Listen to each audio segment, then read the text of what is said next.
And we're going to go full page with this.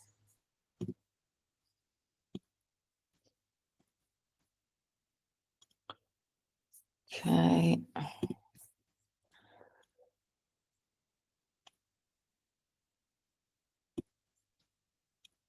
Okay, so today we are talking about brand development. And again, as I've been saying sort of all along, the thing with brand development for SMEs is that we are kind of walking on quite a tightrope, because obviously we don't have unlimited resources, and we've got to, could somebody from GE let them in if you've got access? Because I don't have any. Because I'm on full screen now, I can't see if somebody needs to be let in. So yeah, it's always that tension between, you know, creating a really good brand and basically, you know, being able to do it in a kind of cost-effective manner. So this is really kind of brand on a shoestring type thing to try and get you to think about how you can maximize the brand impact without, you know, dragging costs through kind of everything you do. So the kind of focus of this is not so much the creativity behind the brand. It's very much on what is a kind of minimal viable brand that we need in order to make an impact in the market on a shoestring. And again, we always hark back to the brand personality. That is ultimately where this all comes from. You know, it's our golden why, and really, you know, trying to drag that through the brand in a way that resonates with the imagery, right? Then we're going to talk about visual identity, and then we're going to talk about voice and tone. So a brand is basically made up of those three things, and they all have to align with each other in order to maximize, you know, the power and the punch of the brand. So the view in which you need to see your brand through is very much kind of these three things. So first of all, you've obviously got your golden why, right? And from your golden why will come your personality. And it's worth really thinking about putting together like a series of verbs or a series of descriptors that really allow you to understand when you're doing social media posts or when you're doing newsletters or anything like that, whether all of those elements of the brand personality have been hit. Okay. So, you know, in the case of, you know, Zavmo, it might be, you know, an understanding of neurodiversity. That is an important part of our differentiator. So it's not our why, but it's an important part of, you know, why we do what we do. The other thing is that, you know, it's things like personalization. So, you know, is it personal to the individual? And so it might just be a really good idea for you to, when you're thinking about you've got your golden orb, but underneath that, think about the core things that you want to have in your personality, because that will really, really help you not move a million miles away from that personality every time you do a social post, or you do, you know, a long form article, or you think about, you know, the influencers that you want to bring into your orbit, or you think about, you know, any of those things. So I would really encourage you to think about the personality of, you know, your particular brand. What do they do? What don't they do? What do they comment on? What are they interested in? The more you can kind of extend out that personality, but at the same time not go too crazy so it costs you more work, in terms of, you know, it's just very helpful if you build that brand personality out. And in terms of, let's say we were talking, let's say about, you know, Zavmo as a business consumer product is very much focused on kids. So it's basically anyone from sort of 14 to 18. And so you would expect that target, that you would expect Zavmo in a business consumer setting to speak as a 14 to 18-year-old. And you would expect that personality to, you know, post social media like, you know, a 14 to 18-year-old, because that's our target market, and that's really what we want the business consumer version of Zavmo to be.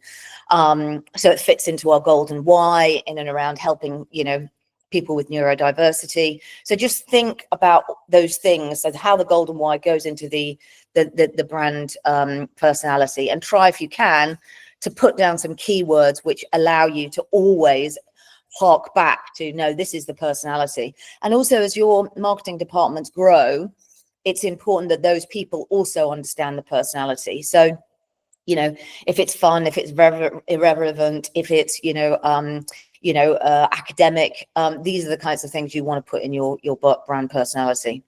Then we're going into visual identity creation. And this is where it is really, really difficult to put a harness on it. So in my experience, this is the most difficult bit about creating a brand, because naturally as an entrepreneur, you're always trying to kind of push things forward. You're always trying to make things better. And, as a consequence of that, often your brand starts slipping. And that is kind of, the worst thing, that you can do. So what you want to do is ensure that you spend the time up front really thinking about that visual identity creation and ensure that everyone buys into it before you start. And yes, iteration is fine. Don't get me wrong. Iteration is part of the process, but I have always personally really struggled with the visual identity part of things, because something new comes up and then you end up kind of, moving in that direction. And so that's where the branding guidelines are absolutely vital. And no matter how small a team you are, I would really encourage you to get a proper set of branding guidelines put together, just to ensure that 90% of the time, as we saw in the presentations earlier, we're really focusing on ensuring that 90% of the time, hopefully 100% of the time, but 97% of the time, we are actually delivering out on that kind of visual identity in a, systematic way.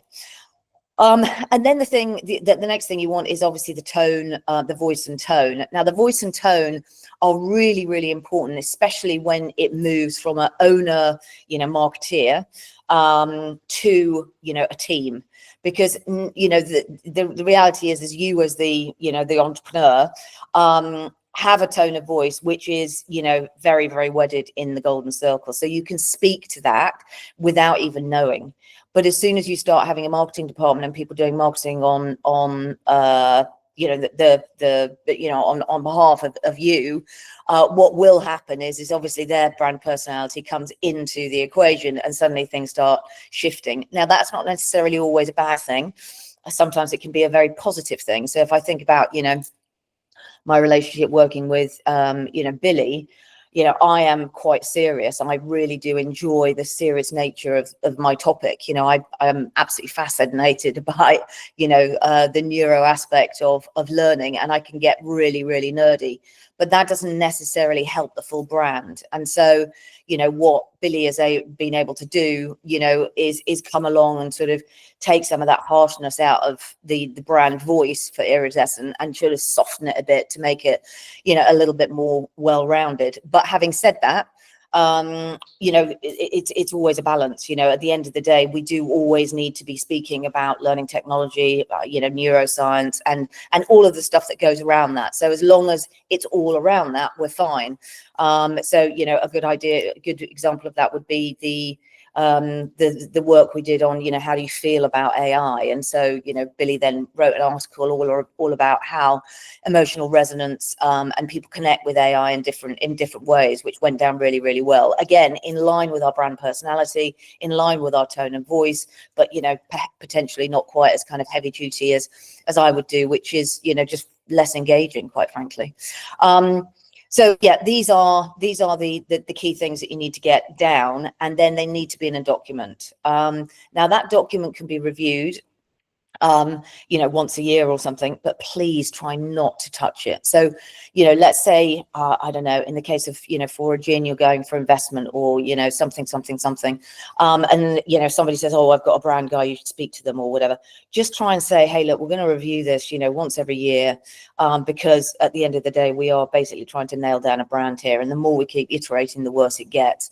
So, really just try and have a disciplined approach towards brand identity. The other thing that I would say is make sure within your brand identity, if you have specific products within the brand identity, they must all have a set of cohesion. So a bad example of that is Iridescent and Zavmo. So the Iridescent logo is, basically iridescent, and then the Zavmo logo, I'll show you later on, is black and white. And so basically you haven't got a hierarchy of brand there. So, you know, we've got an iridescent kind of world at the top, and then it kind of filters through to this very, very, you know, high impact kind of visual brands for each of the products that we've got. So we've got a lot of work that we need to do there. But if you are, you know, like, you know, Flora Gin and, you know, myself with iridescent and multiple products underneath that, you need to make sure that it's consistent. And the other danger is when you've got multiple products that fall underneath a major brand is that it can end up diluting the main brand. So it's in lots of ways, it's much better to either say, right, I'm going to lead with my product brands, or I'm going to lead in the case of, you know, Mo will be the product brand, and that will be the brand we're known for, and that'll be the brand we push. Or growth engineering, where growth engineering's got a bigger brand, and then underneath that we've got, you know, the impact suite and different things underneath that. So make sure that, again, in the implementation strategy, you are clear about that brand hierarchy, what you want to push, and, you know, ensure that that always takes the lion's share, 90% of how you are communicating, you know, all the time. So, you know, just going from, you know, the very top again, right? We start with our golden why, we start with our brand personality. Okay. So within that section of your brand guidelines, there should be clear mission and values. So this is our values, this is our mission, this is the goal, and this is what we want to get everyone behind, because ultimately your values and your missions are the things that should resonate with your customer, right? So those are the things that are going to make you know, people go, right, okay, so they're on a mission to basically put Andorra on the map. They're on their values are, you know, in and around the mountains, nature and stuff like that. These are the missions and values that people can really get around. They are, you know, a high emotional resonance. So let's make sure that they're written down, and the focus is very much on those values as opposed to, let's say, the technical process of producing gin, or, you know, the actual sport itself, you know, if you're in the case of, you know, selling ski equipment. So, you know, let's make sure that with the mission and values, we've got them laid down and everybody is clear. Then we want the character traits. So, you know, in the case of, you know, growth engineering, again, we are very kind of neuroscience-y, very kind of geeky, very kind of focused on the kind of psychology of learning as opposed to the technical side of a learning tech platform. And you can see this markedly in the market. So when we go out into a trade show or anything, our focus is not on selling technology. So we don't have lists of features and stuff like that. We're much more focused on, you know, even areas of learning that we don't do, like, you know, instructional design or whatever it might be. So really do think about the character traits, and you know, that personality is going to have. So, you know, in the case of Zavmo, for example, young, fun, you know, potentially a little bit naive, starting off, you know, not really knowing where they're going, trying to get a foothold, trying to, you know, make sure that the learning, you know, maximizes their ambitions. You know, really do think about those character traits so that consistently they're built out. So, you know, for example, even though Zavmo is, you know, a brand that is focused on 16 to 18-year-olds, it shouldn't be going out and, you know, getting ratted. You know, that would be outside the character that we would want the brand to have. That may or may not be obvious, but if it's not in the brand guidelines, then a young person, or maybe somebody on, you know, doing, I don't know, some work for us on the side or whatever, might misunderstand that. And we just want to be very clear that we are a learning and education company. So don't underestimate the character traits and really kind of filling that out. The next thing you want to do is there has to be an emotional connection in there. So let's not move on to features. Let's not move on to product. It really is about, you know, our love of Andorra, you know, our desire to basically help people get the education that their mind really does deserve, our desire to make sure that, you know, the presentation is perfect and that we're calm and that we're in control of everything and nobody is stressed out, so that everyone can be the best on the day they possibly can. The emotional connection is, you know, we want people to have, you know, the best bio health for the next 50 years of their lives or whatever it is. So just make sure that there's that emotional connection, and then make sure that it is absolutely absolutely clear in those guidelines who your audience is, okay? Because again, you just want to make sure that you keep coming back to that again and again and again. And I know all of these things sound so obvious, but the more you adhere to them and the stricter you are with them, the higher brand impact you will make. Yeah. So please, I know I've said this and I've said it before and I've said it again, and you guys already know it anyway. I know you do.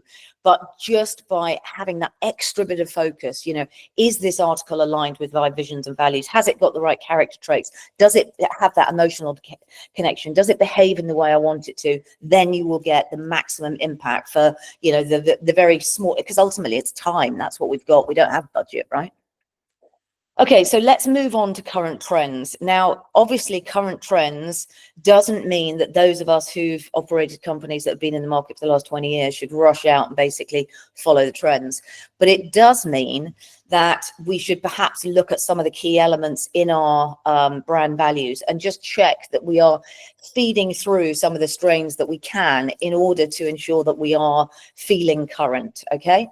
And the first thing is, authenticity. So this idea of, really leaning into what you're passionate about and being really open and honest about that. Now, we all do that in different ways, right? I would say that I'm pretty authentic with my passion for the way, I feel about people learning and ensuring that they, bring out the best and basically get to where they want to in their life and their career. But, there's other sorts of authenticity, there's other sorts of authenticity that might be a bit more kind of personal, personal, and that's absolutely fine, as long as it doesn't feel like you're faking it. So, you just really, really just need to make sure that the people that, if somebody else is doing your marketing for you, they really do have that authentic understanding of, even if they can't, because they don't have so much subject matter expertise in the area of whatever it is, they do understand the target audience and the problems that we're trying to solve for that target audience. So again, that would be a good example. Would that be, my relationship with Billy? Billy, is a lot younger. She just started her career. She doesn't have 25 years worth of experience. And this is the same as Zavi. They just don't have this experience in the market. But at the end of the day, they do understand the problems that we're solving, and they do understand the mission that, Zavmo is on. And so hopefully they can speak that language, even though, they haven't, they're just not as old as I am. The next thing is social responsibility. Now, I know that, Kieran, and Growth Engineering are both B Corp. I'm going to say the impact of that hasn't been massive from a B2B point of view, but from a B2C point of view, it probably is more of an element. So, I know, for a gin, for example, is looking at packaging and stuff like that. I don't want to comment too much about that because, to be honest with you, it hasn't really made an impact on revenue for us. However, I do recognize that it is important. And maybe if you broaden out that social responsibility and you just look more broadly at caring, and particularly with regards to how your company is operating inside out, which people always want to know, that idea of basically having a connection with the team, showing that the team is cohesive and that the team, is loyal in helping, each other basically deliver exceptional products and services is, a good way of maybe seeing that social responsibility. The next thing is community building. So this was a big kind of eye-opener from Cosmo when I first started working with Cosmo. These sub-communities, so not communities on the social networks, but sub-communities on private networks. So particularly if you're doing anything with regards to educating your audience, lots of companies use things like Discord in order to have a paid for community building, and it is incredibly powerful, and more powerful than I ever realized, because we never really did it in growth engineering. But I think that community building is really, really important if you want to get into advocacy. So whether you're using community building on the social platforms or whether you're bringing that community into, like we have here in our Sales Accelerator course, it's basically just a free, Discord is free, but it's a great way of basically creating a locked community that, you can basically either share an open link like we have, or you can invite people to it. But that community building is absolutely vital part of advocacy, and it is absolutely bang on trend. So wherever your community is, whether it's on one of the social networks or you want to bring it in, either which way, you need to think about community building. That is absolutely vital. And again, as I was saying yesterday, don't worry that it takes time. You know, it might take you a quarter basically to think through what levels of community you're going to instill, but community building is absolutely vital. And then finally, you know, this idea of transparent communication. People love to see what is going on either inside your brain or, you know, inside, you know, the organization, just so that they have that feeling, especially of struggle. So, you know, if I think about, you know, Forajin's, you know, journey, you know, to basically get that business off the ground, it's incredibly interesting. Do you know what I mean? Because it's incredibly hard. Like it's a really, really difficult, as we all know, all of us on the call who, you know, have basically, you know, built businesses from just an idea in our heads, not even a room to actually have it in. It's really hard. And so it's interesting to see that journey. It's also interesting to see the knockbacks. It's also interesting to share the knockbacks and the disappointments, as well as, you know, the opportunities and the successes. And particularly when you're, you know, trying to, you know, raise money, or you're trying to do whatever, you just never know what is going to be available within your community. But I would say that the first thing that we should all be doing is looking at the structure of our communities, where our communities are, and trying to build those out so they can help us grow, right? So the secret sauce for us is advocates. The secret sauce is that community building, and for that we need to have a strong brand personality. Okay, so with visual identity, I really want you to think less is more, okay? Because we don't have a lot of money. If money was, you know, we had all the money in the world, we could go crazy, okay? And we could spend infinite time on it. But ultimately, what we need to do as SMEs is basically think of the least, the smallest brand we possibly can, so that we can ensure that we get to that 90%, okay? So the least thing that you need is a logo or a symbol, right? That's it, just a logo or a symbol. In terms of color palettes, and remember, you've also got black and white. Okay, remember, you've always got black and white. So you've got color palette plus black and white. Now, if you're clever, you can have black and white as one of your two colors. Then you only need a third. Great. So try and keep your color palette as small as possible, right?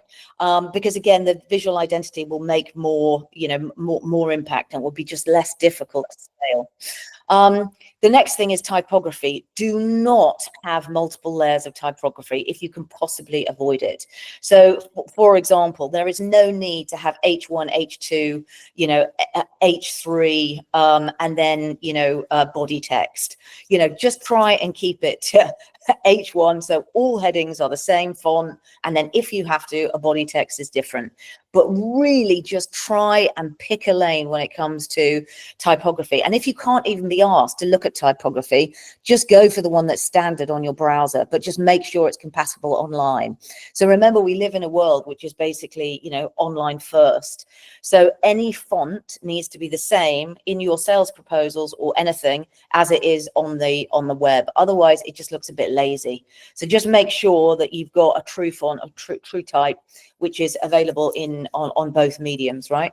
But please don't go crazy with fonts, and please don't go so crazy with fonts that basically you need to have everything in a PDF, okay? You should be able to send people Word documents, and they should be able to get those Word documents looking the same as when you've sent them. So just try and make your life easy and nail it down and make sure everybody is clear. And I mean, with typography, it is not just sales presentations, visual representations of typography on the website, your apps, whatever it might be. It is also in your emails. It is every single touch point should be that font, right? Which does mean that you need to keep it simple. You need to keep it simple, and try and use basic design elements. Okay, now, you know, because Iridescent is a startup, we've got no money whatsoever. You know, most of the stuff that we try and do is already out there. You know, we're just pulling it out from libraries, and you'll see from, you know, this, you know, as we've moved forward in this course, I've just tried to use more and more icons from Canva. Now, it may not look anywhere close to you know, growth engineering and all the fantastic stuff that they do, but at the end of the day, we're just in a different place in terms of where you start. You need to make it basic. And if there's only you, make it even basicer. And I would encourage the use of Canva as well. So again, let's look at what's current now, right? So what is, and that this does not mean you need to change your brand, okay? And I think this is in response to the fact that everything is online and everything is mobile first. But obviously, if everything is mobile first and everything is online, minimalist is really, really key, because even if you're posting videos, right, you want to have your logo somewhere in the corner of that video, and it needs to be high impact and it needs to be easy to see. So I think all of these design trends are coming through from the fact that our worlds are just online and on mobile now. So it is very much about kind of minimalist design with the highest impact possible, sustainable, you know, aesthetics. So, you know, consistent on every single type of medium, mobile first, and of course, adaptable. There is nothing worse than clicking on somebody's website when you're on the mobile. You've got to remember that most traffic coming to your site will come via mobile. So, you know, I don't know what the actual stat is, but I would say, you know, 60, 70, 80%. If anyone can Google that and drop it in the chat, great. But it is very, very high. Most people are on mobile, they're on the move. And so they're going to be hitting your website mobile first.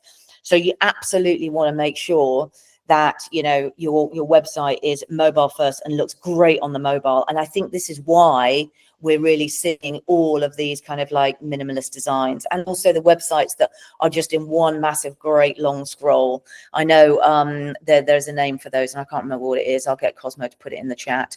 But you know, these are the trends, and this is what people are basically looking for when they land on a website. So just want to give you two, you know, these are both, obviously, you know, Zavmo and Growth Engineering. Growth Engineering has been so successful with its brand over the years. I cannot tell you what an impact that the brand has done, you know, within the industry, but it is just more complicated. So, you know, when I was reflecting on this presentation, I was thinking about, you know, the stark visual imagery of Zavmo, and then the, you know, the way Growth Engineering just looks so friendly. And that's really what we wanted. We wanted to get away from this idea of a hardcore tech company and basically move into something which was a conversation about learning. And I think that the brand logo does that, and it does it really well. Our brand values, you know, haven't changed over the last, you know, kind of 20 years. They've always been the same. But I think it's just interesting when you look at the two logos side by side. And I think if you're starting off afresh, you know, it is very worthwhile just looking at what current trends and what that means for how we might develop a brand. Okay, so, and then we come to tone and voice. The tone and voice needs to be consistent. So even if there is more than one person pushing the socials out there, we need to make sure that it is a consistent personality and it's scalable. So if you are in the lucky, fortunate position that you have 20 people working in your marketing department, you need to make sure that the tone of voice that they use in everything that they do, whether it's socials or whether it's, you know, white papers or whatever it is, or newsletters, is absolutely consistent. So, you know, it needs to be, you know, in line with the personality that has been signed off holistically, you know, by, you know, the organization. It has to be audience appropriate. So, you know, going back to, you know, our golden why and our target customer, where you're going to connect the golden why with your target customer is the emotional resonance. Okay, so you need to make sure that every single post is appropriate and is wanted and desired by that audience. Okay, and how you're going to get that is that emotional resonance bit. It does need to be platform specific. So, you know, there's a slide a bit later that just talks and covers different social platforms. But, you know, sorry about that, Rocco. You do need to make sure that you've got the right communication for the right platform. So, you know, I'm not familiar with Facebook, nor am I familiar with Instagram, but I do know what works for me on LinkedIn, and I do know what I'm trying to do on TikTok. So you just need to be really specific in what you're trying to do, because I think there's lots of hacks and people go, right, I can produce this content once and I can flood it everywhere. But actually the tone and the feeling of these platforms is slightly different. So, I know from, I love TikTok. I absolutely hate Instagram. There is a definite difference in feeling. So if you spend some time on those platforms, you'll get to know them, and you'll get to know what works, and you'll get to know what works for your community. But don't underestimate the importance of getting the right communication for the right platform. And of course, it needs to be value driven. So don't just put rubbish out there, gain after gain after gain. Don't keep everything light. Don't keep, asking like, oh, commenting things like, oh, interesting, right? Just do actually think about it. It's not good enough to get that customer engagement with comments like ...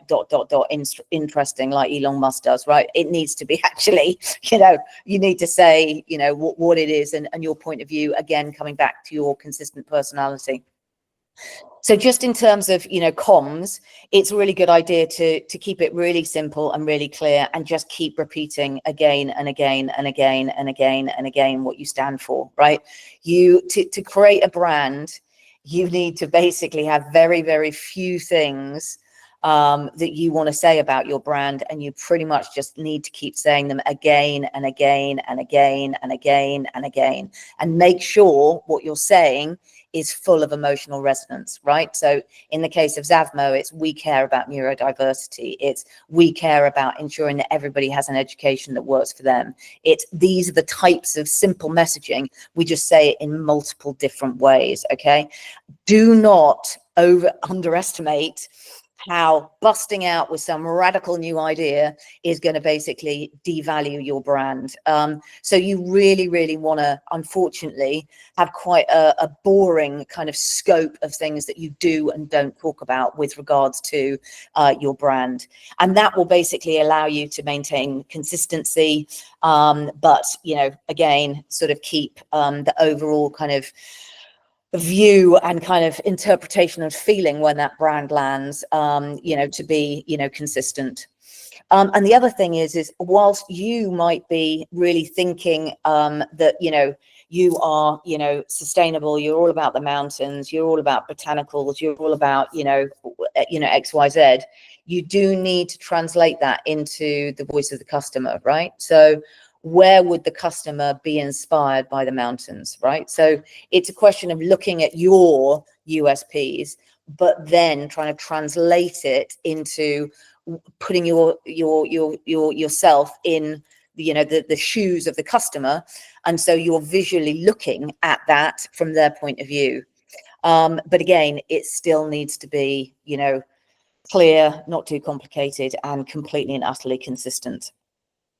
So we've touched briefly on this yesterday, but having gone away and done a bit more research, I think Shri was absolutely bang on when he spoke about he is absolutely brilliant on two platforms. I'm not on Twitter, so I didn't realize how brilliant he was on Twitter, but I mean, absolutely smashing it out the park on Facebook, I can tell you. I mean, that dude is literally, it feels like he is like, like a film star or something. I mean, that's how powerful his Facebook is.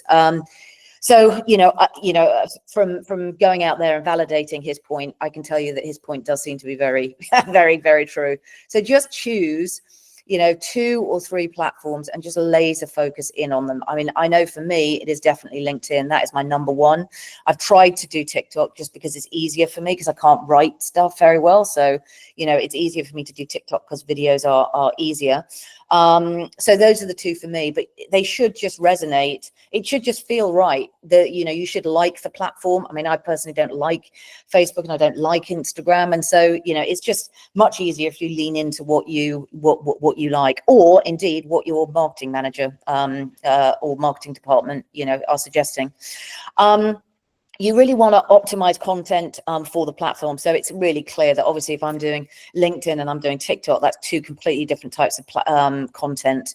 I'm not going to comment on whether you could use the same content for, Facebook or Instagram, because I just don't know. So, you might have to Google that or get some advice from, the knowledgeable people in this community.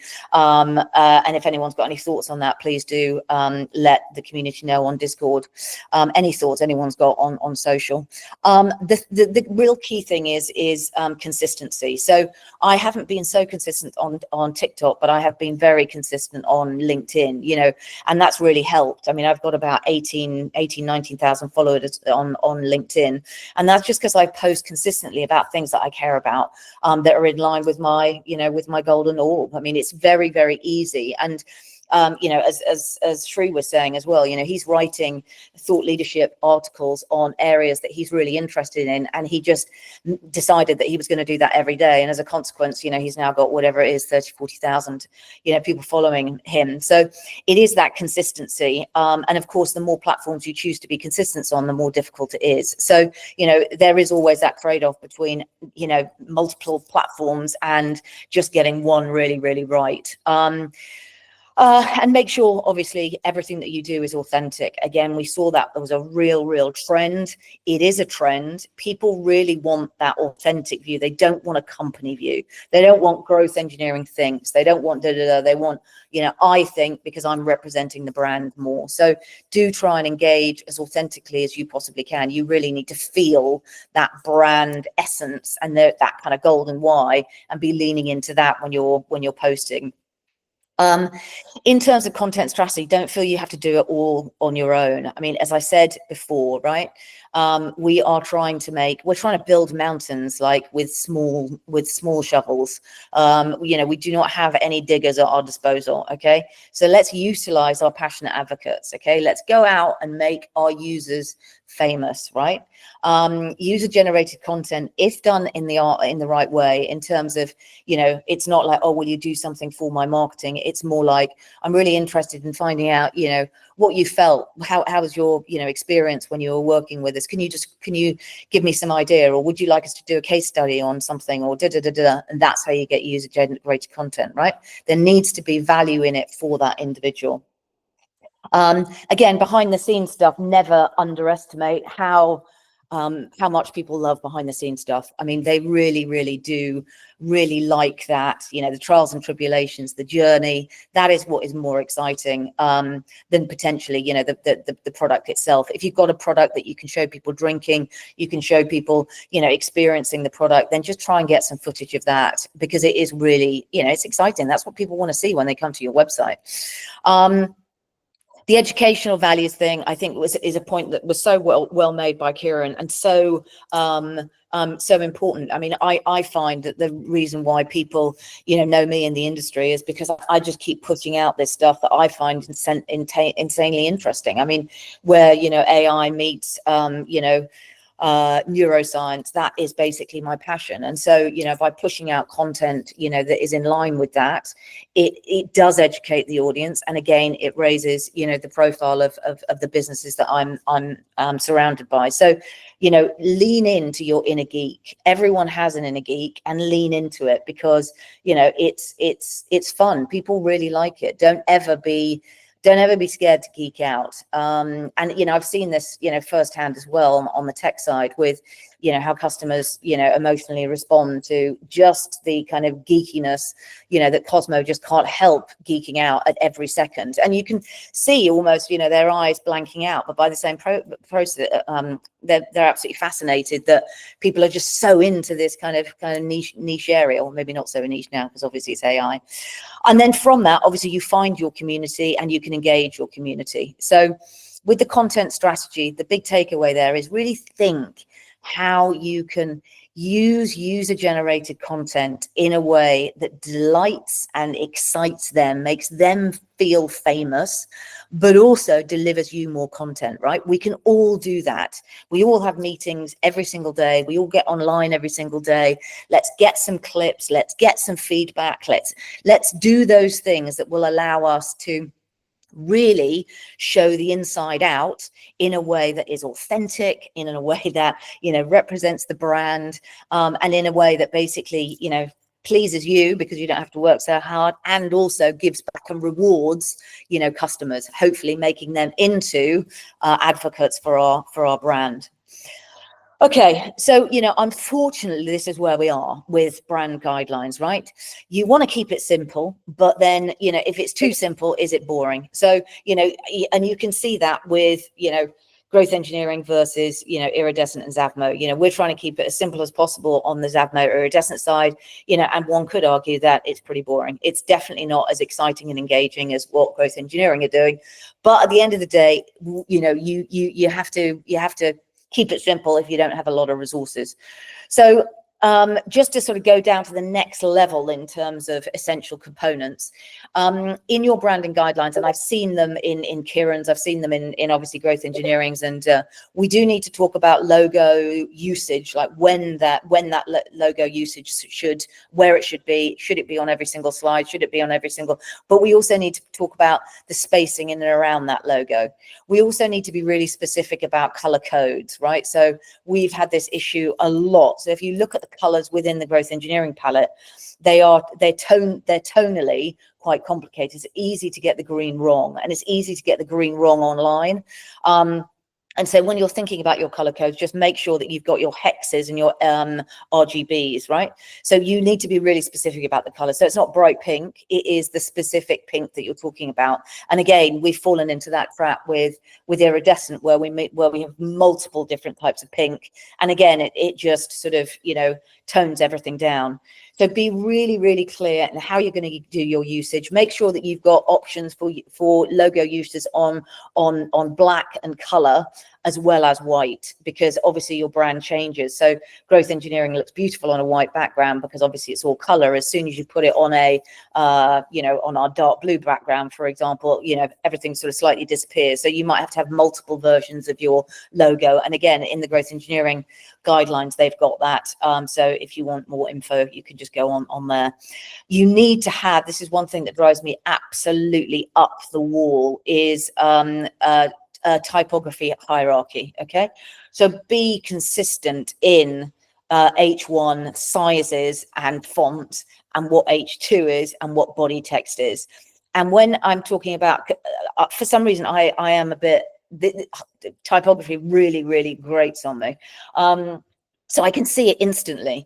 If, for example, you've got, you know, one page where basically you've got, you know, different size titles and different size body text, and line spacing, it's just horrible. So just make sure you're really clear. Also, the other thing is from a kind of neurodiversity point of view, those people that are coming into the workplace, or those people that aren't so confident in reading, line spacing is a massive thing.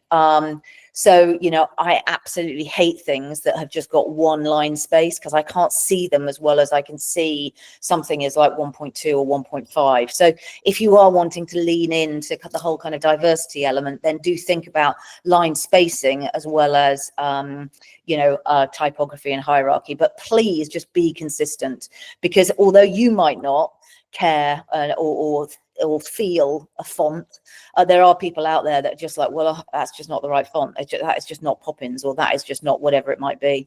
So the hierarchy is really important. And then of course you want to keep your images in line with your budget. So if you have no budget, you need to have free images, and they need to be the same. So you will see from, you know, what I'm doing on these presentations, that I'm just using icons as much as possible, because they're consistent and they're free, right? You will see from growth engineering's image style guide, you know, we have an in-house designer, and, you know, the imagery is absolutely insane. I mean, it is beautiful, but, you know, to get one image out, you know, it is a labor of love for Fiji, which, you know, is insane. But, you know, you need to make sure the image style is within whatever, you know, you feel like you want to have the resources to pay for. So particularly if you're looking at something like Flora Gin, which I would have thought, you know, you want really beautiful imagery, you need to make sure that, you know, you've got some way of capping that spend, and it's not kind of everlasting. So just give some thought to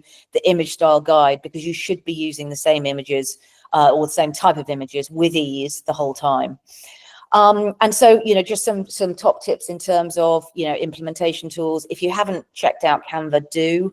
Canva is absolutely brilliant. You upload literally your logo, or not even your logo, and it will offer you a section of different templates, from, you know, anything from white papers to presentations, all within that, you know, genre of brand. So they just make it so easy.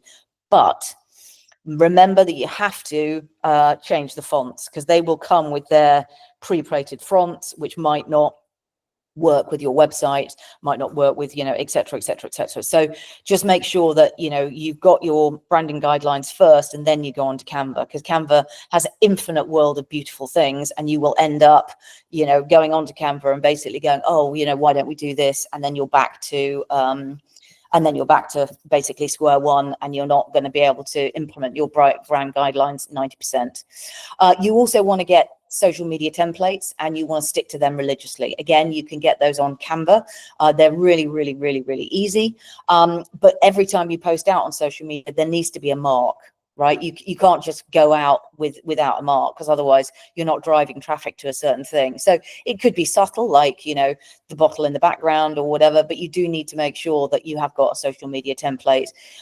Some are better than others. So, you know, things like LinkedIn, they make it really easy for you to have a big presence when you post an article or something like that. But do make sure that you're using those social media templates. The other thing is, don't ever underestimate email signatures. I am constantly gobsmacked how many organizations do not put a way of contacting themselves on their email, and it's a great way of getting your brand right in front of somebody's eyes.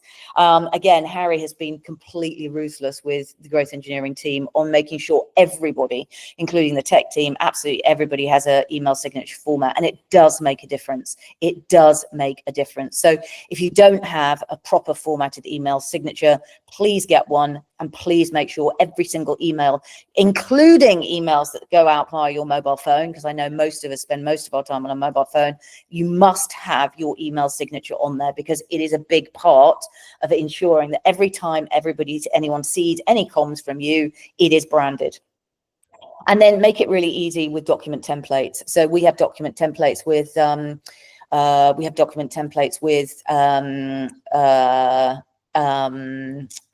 Iridescent. They're very, very simple. They're very, very easy. But at the end of the day, everything just looks consistent, and, you know, it does make a difference. So, right. So the challenge is with your brand. Okay. The challenge is with your brand is you want to keep it simple, but you don't want it to be boring. Okay. You want it to feel dynamic, but it has to be consistent. Okay, so that is the constant challenge you have with your brand.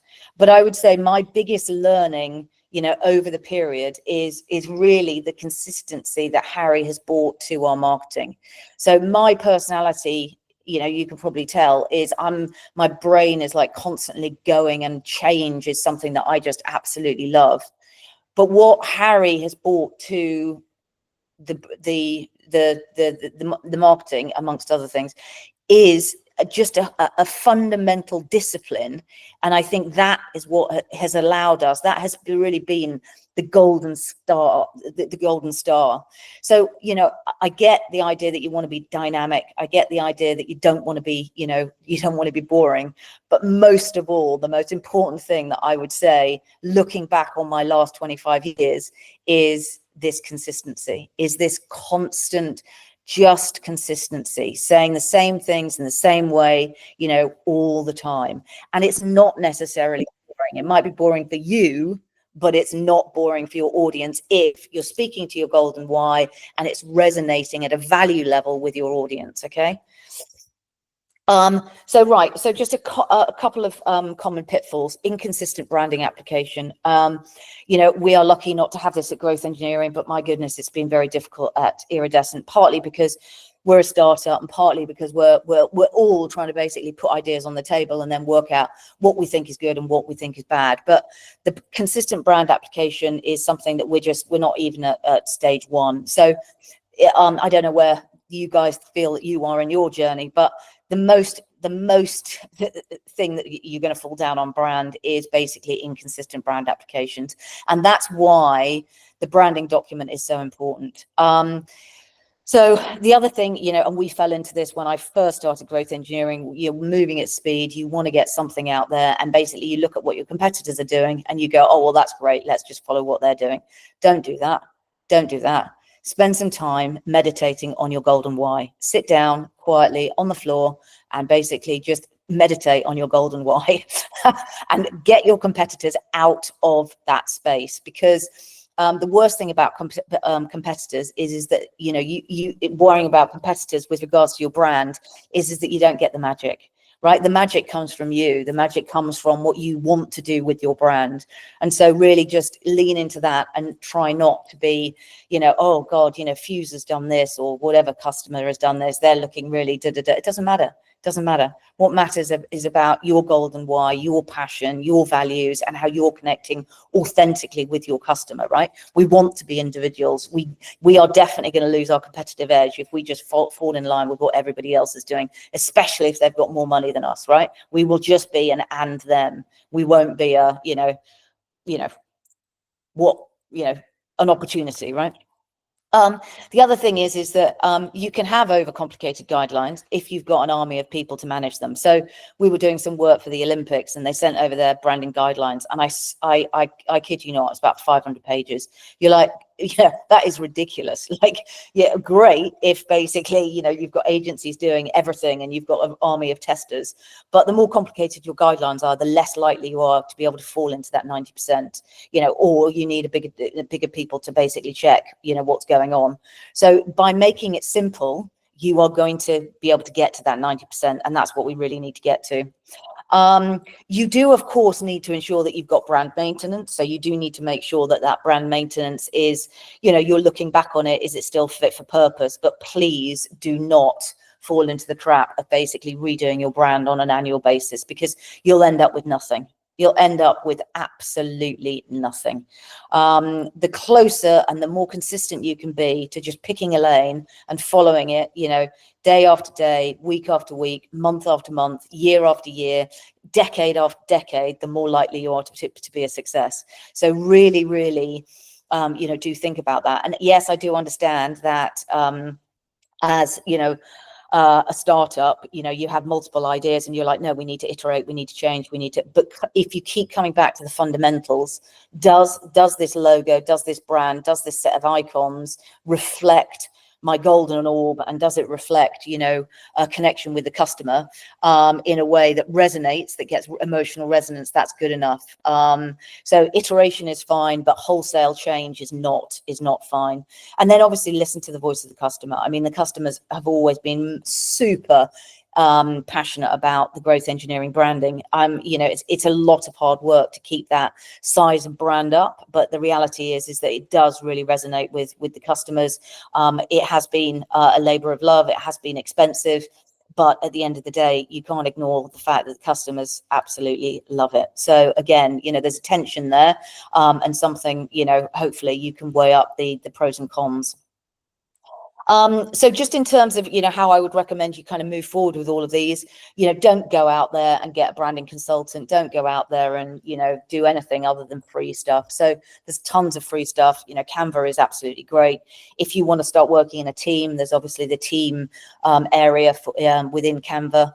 So just upgrade, you know, as you need it. Try and use as few platforms as possible. You know, so for example, if you are pushing out docs and email signatures, if you're all using Canva, it makes it a lot easier. Make sure that you do, once you've done your branding guidelines, you've got consistency across everything. So everything from email signatures, everything from, you know, if you've got flyers, everything from, it all needs to be consistent. And make sure that, you know, if you do use something like Canva, that's what makes that just so easy, because you can say, right, this is my template, and can I have this template in multiple different times? So one for social media, one for this, one for that.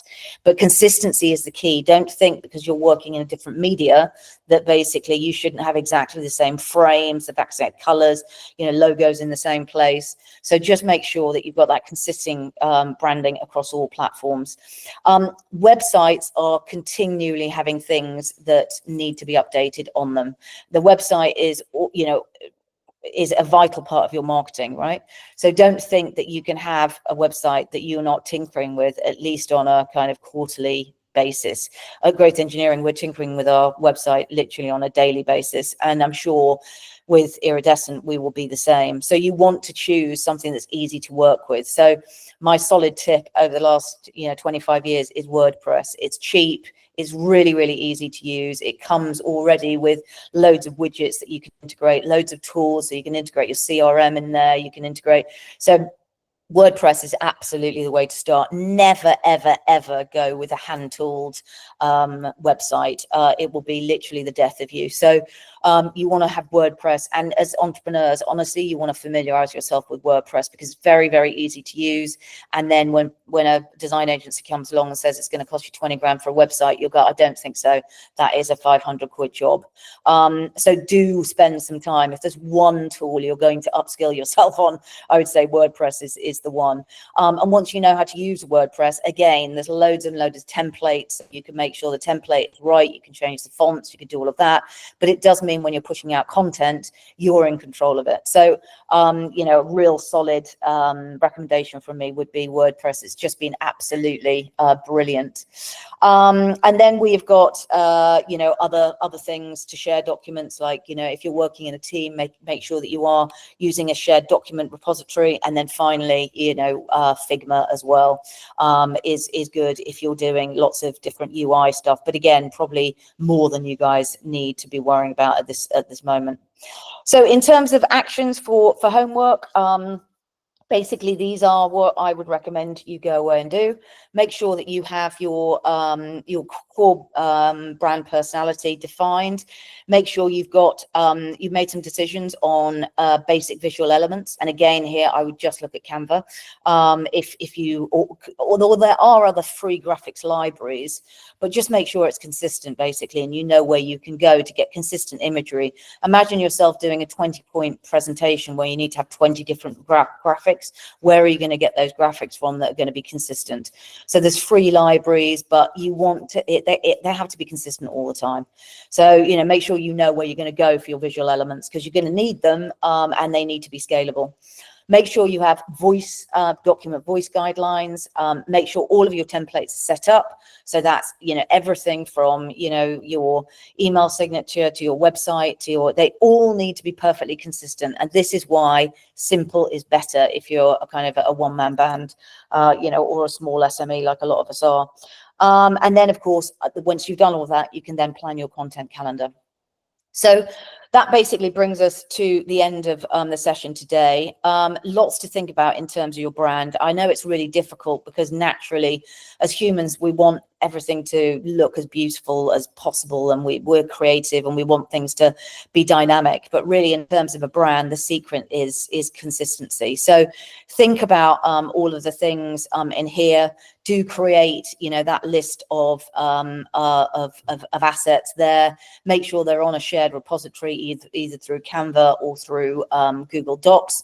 And, you know, I would love to see your brands as they appear. So please do post some images, post some, you know, your branding guidelines. I think, you know, there are lots of people on this call that have got lots of experience working with brands. You know, Harry certainly has.